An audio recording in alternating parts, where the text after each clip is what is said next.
जय श्री कृष्णा। प्रिय दर्शकों, आप सभी का स्वागत है हमारे इस YouTube चैनल पर। दर्शकों, आज के वीडियो में मैं आपको ज्योतिष के वो रहस्य बता रहा हूं जिनको यदि आपने समझ लिया, जिनकी जानकारी यदि आपको है, तो आप अपनी कुंडली के अंदर बनने वाले 99% योग को बहुत अच्छी तरह से उसके फलित होने का समय, उसके घटित होने का समय और उसके परिणामों का आकलन स्वयं कर लेंगे। दर्शक, यदि आपकी कुंडली में ये 5 स्थितियां यदि बन रही हैं, तो फिर ये मान लीजिए कि आपकी कुंडली के अंदर कितना ही अच्छा योग क्यों ना बन रहा हो। चाहे वो पंच महापुरुष योग हो, राजयोग हो, बुद्ध आदित्य योग हो, महालक्ष्मी योग हो, किसी भी तरह का योग हो, उसके फलित होने की, उसके घटित होने की संभावना उतनी ही कम हो जाती है। सबसे पहली कंडीशन दर्शकों, आपको ये जरूर पता होनी चाहिए अपनी कुंडली के अंदर कि यदि आपका लग्नेश अस्त है, वक्री है या नीच राशि में स्थित है, तो आपको आपकी कुंडली के अंदर बनने वाले योग शुभ परिणाम नहीं देंगे, बल्कि जो अनिष्ट कारक योग हैं उनके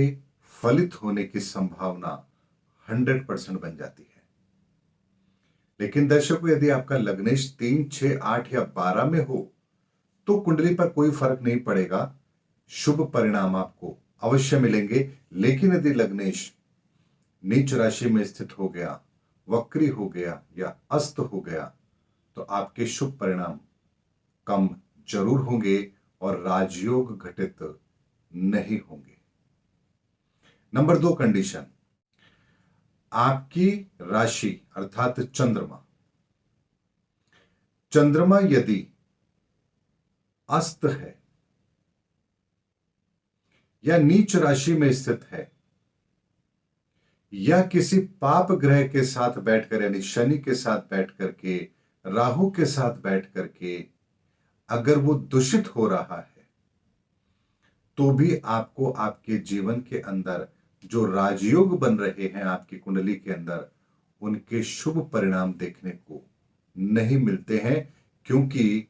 ये दोनों कंडीशन जो मैंने नंबर 1 बताई आपको अपने लग्नेश की और नंबर 2 आपके राशि की, ये दोनों कंडीशन आपके अच्छे ग्रहों के परिणामों को कम जरूर कर देती है। नंबर 3, अगर आपकी कुंडली के अंदर 2 से ज्यादा ग्रह, 2 या 2 से ज्यादा ग्रह अस्त हैं, नीच के हैं, पाप ग्रहों के साथ युति बना रहे हैं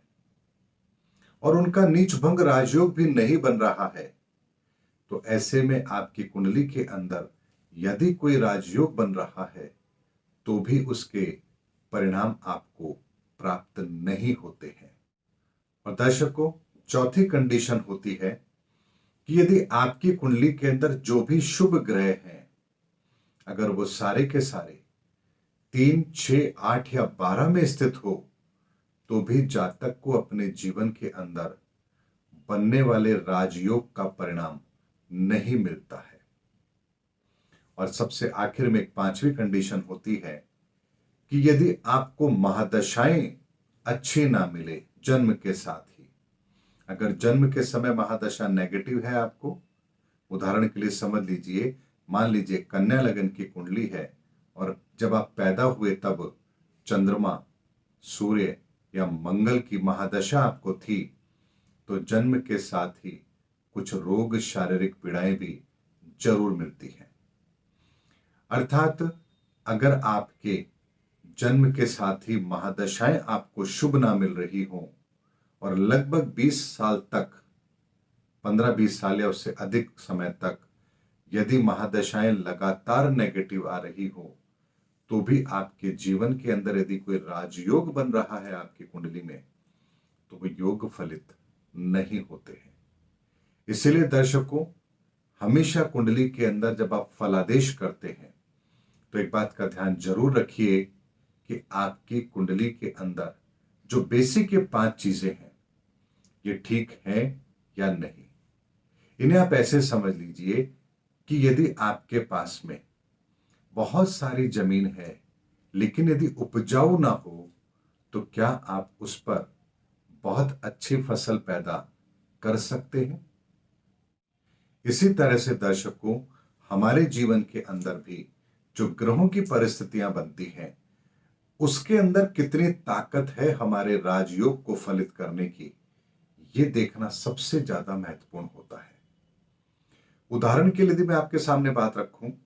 तो आप ऐसे समझिए, प्रधानमंत्री जी की कुंडली के अंदर भी महालक्ष्मी योग बन रहा है, लेकिन चंद्रमा के नीच राशि में स्थित होने के बाद भी उनकी कुंडली के अंदर मंगल के कारण से नीच भंग राजयोग बन रहा है। और मैंने आपको बताया था कि यदि आपकी कुंडली में 2 या 2 से अधिक ग्रह नीच के हों और उनका नीच भंग राजयोग भी ना बन रहा हो तो आपके योग फलित नहीं होते हैं। लेकिन प्रधानमंत्री जी की कुंडली के अंदर चंद्रमा नीच का है लेकिन उसका नीच भंग राजयोग बन रहा है, इसीलिए उनके ये योग फलित हुए हैं। इसीलिए दर्शकों, योग बनना एक अलग विषय है और योग का फलित होना यह अलग विषय है। जब तक आपकी कुंडली के अंदर वो परिस्थितियां नहीं बनेंगी जो आपकी कुंडली के अंदर बन रहे राजयोग को फलित करवा दे, तब तक हमें अपनी कुंडली के अंदर बन रहे राजयोग के परिणाम नहीं प्राप्त होते हैं। और यदि ऐसी परिस्थितियां कुंडली में हो तो ऐसे जातक को या उसके माता पिता को जन्म के साथ ही उस बालक के उन ग्रहों के उपाय उसे जरूर करवाने चाहिए, ताकि बालक जब युवा अवस्था में आए, 18 वर्ष की आयु को क्रॉस कर जाए, तब उसके बाद उसके जीवन के अंदर अपने 18 साल का उन ग्रहों का समाधान उसके साथ होगा और तब वो राजयोग फलित होने की स्थिति में होंगे। इसलिए दर्शकों, कुंडली को दिखाना इसलिए जरूरी नहीं होता है कि हमारे जीवन में परेशानी है, बल्कि इसलिए भी जरूरी होता है कि कहीं हमारी कुंडली के अंदर बन रहा राजयोग उस स्थिति में तो नहीं है कि वो फलित ही नहीं होगा और हम इस बात को सोच के बैठे हैं कि इस समय पर तो हमारी कुंडली के अंदर राजयोग आएगा तो वो फलित हो जाएगा, हमारे दिन अच्छे हो जाएंगे। क्योंकि राजयोग को फलित करने के लिए परिस्थितियों का निर्माण भी आपकी कुंडली के अंदर अवश्य होना चाहिए। और मैंने ऐसे बहुत से जातकों की कुंडली में देखा है, जब राजयोग फलित होने की स्थिति आती है और उससे पहले यदि उन्होंने समाधान किए हैं या कुंडली के अंदर और अच्छी स्थितियां हैं, तो राजयोग के समय पर वो राजयोग फलित भी होते हैं और उन्हें अप्रत्याशित परिणाम भी प्राप्त होते हैं। इसीलिए दर्शकों, राजयोग का बनना और उसका फलित होना दोनों अलग अलग विषय हैं। इसीलिए कुंडली के अंदर अपने मारक ग्रहों के उपाय हमें सदैव करते रहने चाहिए, चाहे समय फिर हमारा अच्छा चल रहा हो या खराब चल रहा हो। क्योंकि खराब ग्रहों का समाधान यदि हम नहीं करेंगे तो जब जब उनकी महादशा, अंतर्दशा या प्रत्यंतर आएगी, तब तब वो हमें परेशान जरूर करेंगे। और इसका एकमात्र समाधान ही यही है कि हम उनका उपाय समय रहते करें,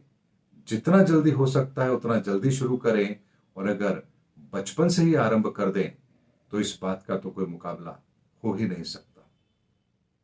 उम्मीद करता हूं दर्शकों, मेरा वीडियो आपको जरूर पसंद आया होगा। ऐसे ही रोचक वीडियो आने वाले समय में भी मैं आप लोगों के सामने लाता रहूंगा।